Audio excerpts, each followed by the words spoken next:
ప్రతి స్టూడెంట్ కూడా ఎగ్జామ్ రాసి రిజల్ట్స్ వచ్చిన తర్వాత ఎంత మంచిగా రాసినా ఫెయిల్ అవుతున్నాం, ఎంత కష్టపడి రాసినా ఫెయిల్ అవుతున్నాం అని చెప్పేసి చాలామంది వచ్చేసరికి కామెంట్లు పెడతా ఉన్నారు.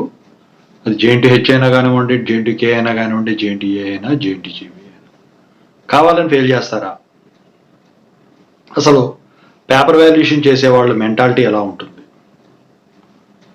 సో ఆ స్టేట్ ఆఫ్ మైండ్ ఎలా ఉంటుంది? ఆ టైంలో ఏం చేస్తారు? అప్పుడు ఎలా ఉండేది, ఇప్పుడు ఎలా ఉంది? సో దీని గురించి నేను చెప్పబోతున్నాను. నేను ఒకటే చెప్తా, మీరు ఐ కార్డులు పైన చివరిలో ఎండ్ కార్డులు ఖచ్చితంగా అయితే చూడండి. మీకు మంచి కంటెంట్ దొరుకుతుంది, వీడియోలు మీకు ఉపయోగపడే వీడియోస్ దొరుకుతాయి. మీరు చెక్ చేసుకోరు, అందుకే పెట్టిన వీడియోలో మళ్ళీ అడుగుతున్నారు. సో ఇక టాపిక్లోకి వెళ్ళే ముందు ఇంతవరకు ఈ ఛానల్ సబ్స్క్రైబ్ చేసుకుని వాళ్ళు ఎవరైనా ఉన్నట్టయితే ఖచ్చితంగా సబ్స్క్రైబ్ చేసుకుని వీడియోని లైక్ చేసి షేర్ చేయండి. మీకు ఏమైనా డౌట్స్ ఉంటే కాల్ మీ 4 యాప్ ఐడీస్ డిస్క్రిప్షన్లో వాట్సాప్, టెలిగ్రామ్, ఇన్స్టాగ్రామ్ గ్రూప్లో షేర్ చేశాను. ఆ గ్రూప్స్లో జాయిన్ అయ్యి కాల్ చేయండి.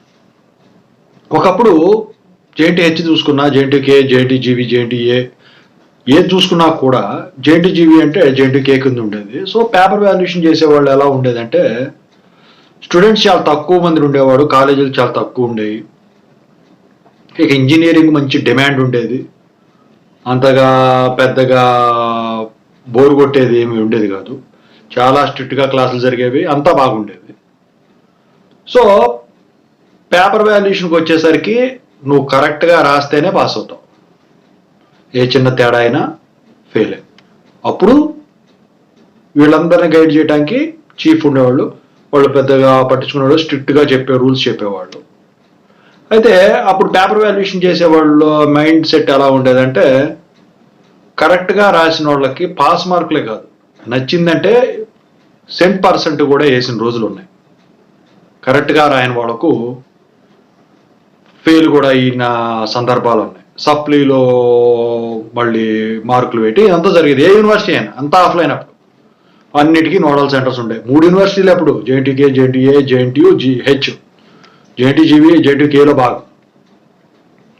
ఎప్పుడైతే 2009 నుంచి 2008 నుంచి ఇంజనీరింగ్ కాలేజీలు పెరిగాయో అప్పుడు డిమాండ్ ఉంది. అప్పటికి వచ్చేసరికి అప్పుడు ఈ చీఫ్ ఉన్నాడు, వీళ్ళు పేపర్ వాల్యుయేషన్ చేసేవాళ్ళు చేస్తూ ఉండేవాళ్ళు. అప్పుడు ఇదే రూల్స్. కాకపోతే అప్పుడు చదివిన స్టూడెంట్స్ ఎవరైతే ఉన్నారో ఫ్రెష్గా ఫ్యాకల్టీ కింద జాయిన్ అయ్యేవాళ్ళు, వాళ్ళు నేర్చుకునే దాంట్లో కొద్దిగా తెలిసిందే అరకొరగా పేపర్ వాల్యుయేషన్ చేసేవాళ్ళు. వాల్యుయేషన్ స్టేటస్ ఈ స్టూడెంట్స్ రాయటం కూడా సరిగ్గా ఇది ఉంటుంది కదా, క్లాస్ వర్క్ అటెండ్ అయ్యేవాళ్ళు కాదు. సో కొంచెం తగ్గింది. వాల్యుయేషన్ స్టేటస్ స్ట్రిక్ట్గా ఉంటుంది, పాస్ పర్సంటేజ్ తగ్గేది. ఇక ఇప్పుడు వచ్చేసరికి ఇంజనీరింగ్ పూర్తిగా డిమాండ్ తగ్గింది అనుకున్న స్టేజ్లో ఇప్పుడు చీఫ్ ఉన్నాడు, అప్పటిలాగే వాల్యుయేటర్లు ఉన్నారు.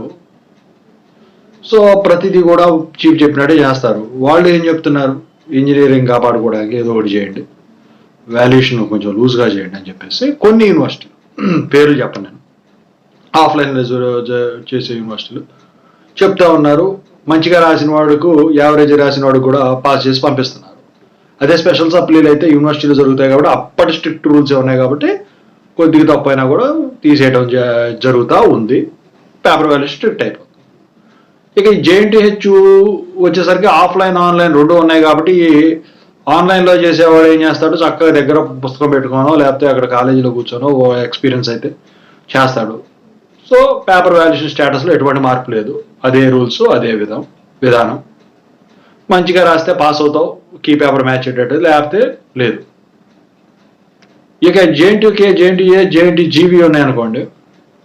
ఇక ఇది వచ్చేసరికి ఏంటి, జేఎన్టీకే అయితే ఫ్యాకల్టీ అడ్మిషన్స్ ఫుల్ చేసుకోవాలి కాబట్టి మరీ అంత ప్రెషర్ పెట్టేటట్టు ఏమి చేయకుండా మామూలుగానే చేసుకుంటూ పోతూ ఉన్నారు కాలేజీలో ఉన్నంతసేపు. ఇక అటానమస్లో అయితే మీకు చెప్పే పనిలే. అటానమస్లో అయితే ఇక మీరు ఇక మీకు చెప్పాల్సింది అవసరం లేదనుకోండి. నేను ఏంటంటే ఫీజులు కరెక్ట్గా కట్టుకోవడం, కరెక్ట్గా రాయటం అంతా కూడా కరెక్ట్గా అయిపోతుంది. అటానమస్లు కూడా ఎవరి వాళ్ళు ఉన్నారు ఒకప్పుడు, ఇప్పుడు ఆ పరిస్థితి లేదు. ఇక జేఎన్టీజీబీ అంటే నెలకు నెల చేస్తున్నారు, చాలా నిదానంగా యూనివర్సిటీలో చేస్తూ ఉన్నారు కాబట్టి ఇక అది స్ట్రిక్ట్ అని అనుకోవాలి. ఒక సెమి తప్ప, ఒక సెమి తప్ప. అదేంటో నేను ఇంతకుముందు వీడియోలో పెట్టాను, చూసుకోండి. సో ఇక జేఎన్టీఏ అనుకోండి, ఒకప్పుడు మధ్యలో లాక్డౌన్ అప్పుడు పరిస్థితి చంద్రబాబు నాయుడు ఉన్నప్పుడు కూడా ఇప్పుడు మారిపోయింది.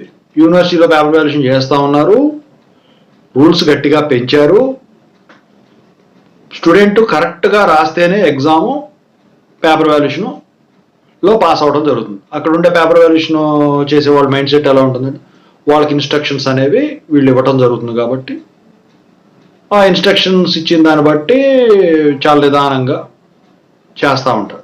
అదే JNTH అనుకోండి, ఈ ఇన్స్ట్రక్షన్స్ ఏముండవు, ఆల్రెడీ ఒక నోట్ ఇస్తాడు, దాంట్లో చదువుకుంటూ చేస్తారు. ఆన్లైన్ అయినా ఆఫ్లైన్ అయినా ఇక వాళ్ళ పద్ధతిలో వాడు చేసుకుంటా పోతారు. నో రిస్ట్రిక్షన్స్, కాకపోతే రూల్స్ అన్నీ ఉంటాయి దానికి సంబంధించి. JNTK అయినా అంతే, నో రిస్ట్రిక్షన్స్. JNTGV మళ్ళీ ఇదే విధంగా ఉంటుంది. అయితే అక్కడ ఇన్స్ట్రక్షన్స్ పోతాయి అక్కడ. కానీ JNTA మాత్రం అందులో ఇన్స్ట్రక్షన్స్ అనేవి ఖచ్చితంగా ఇంప్లిమెంట్ చేయడం అయితే జరుగుతుందన్నమాట. సో దీనివల్ల ఏంటంటే రాసిన వాళ్ళకైతే న్యాయం జరుగుతుంది. ఒకప్పుడు JNTAలో ఫ్యాకల్టీ వాల్యుయేషన్ చేసేవాళ్ళు తిట్టేవాళ్ళు, స్టూడెంట్స్ బాగా కామెంట్స్ బాగా పెట్టేవాళ్ళు, అంత రాసిన పాస్ చేయట్లేదు అని తర్వాత చికచికా చేశారని చెప్పి. ఇప్పుడు ఆ పరిస్థితి లేదు. ఇన్ని సంవత్సరాల తర్వాత మన స్పెషల్ సప్లీ పేపర్ వాల్యుయేషన్ జరిగిన దాని తర్వాత ఆ పరిస్థితి వచ్చింది. మళ్ళీ మొత్తుకోవడం మొదలెట్టారు, ఇది చేయట్లేదు అని. మళ్ళీ JNTH ఎప్పుడులాగే ఉందనుకోండి, యథావిధిగా అలవాటైపోయింది స్టూడెంట్స్కి అది. సో దిద్దేవాడి మెంటాలిటీ ఎలా ఉంటుందంటే అక్కడ ఇన్స్ట్రక్ట్ చేసే వాళ్ళు ఉన్నారనుకోండి, అక్కడ వాళ్ళు చెప్పిన ఇన్స్ట్రక్షన్స్ ప్రకారం చేస్తారు. ఎందుకంటే అందులో ప్రతి 10 బుక్లెట్లకి ఒక బుక్లెట్ తీసి వెరిఫై చేస్తారు కాబట్టి. సో దాని ప్రకారం ఆ మైండ్ సెట్ అనేది పనిచేస్తూ ఉంటుంది. ఇక అక్కడ ఇన్స్ట్రక్ట్ చేసేవాళ్ళు లేరు అనుకోండి, ఎలా ఉంటుందంటే వీడు ఫస్ట్ 10 ఏమో స్ట్రిక్ట్గా చేద్దామని చెప్పి చేస్తారు కొంతమంది. ఇక ముందుకు వెళ్ళేపాటిగా ఓపిక అయిపోతుంది, పక్కన పడేస్తారు. అదే పక్కన పడేటువంటి ఇక ఎక్కువైతే ఎక్కువ, అది ఎలా కన్సిడర్ చేస్తాడంటే నీట్గా ఉందనుకోండి, అది తప్పు రాసినా వేసేస్తాడు. ఆ మెంటాలిటీ ఉన్నవాళ్ళు వేసేస్తాడు ఫుల్గా. పిచ్చి పిచ్చిగా కొడుకు ఎట్ట పడితే పెన్నులతో డయాగ్రామ్స్ వేసి ఇవన్నీ వేసారనుకోండి, అప్పుడు ఏం చేస్తారు, అది తక్కువ మార్కులు వేసేస్తారు, పాస్ మార్కుల దగ్గరికి వచ్చి పోతుంది అనమాట.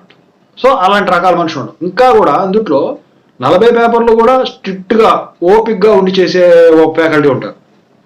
వాళ్ళు ఏంటంటే అవతలవాడికి అన్యాయం జరగకూడదు, రాసినవాడికి రాసినట్టు జరగాలి, రాయని వాడికి ఇంతే అన్నట్లు ఆ మెంటాలిటీలో వాళ్ళు ఉంటారు, ఏ యూనివర్సిటీ అయినా కానివ్వండి.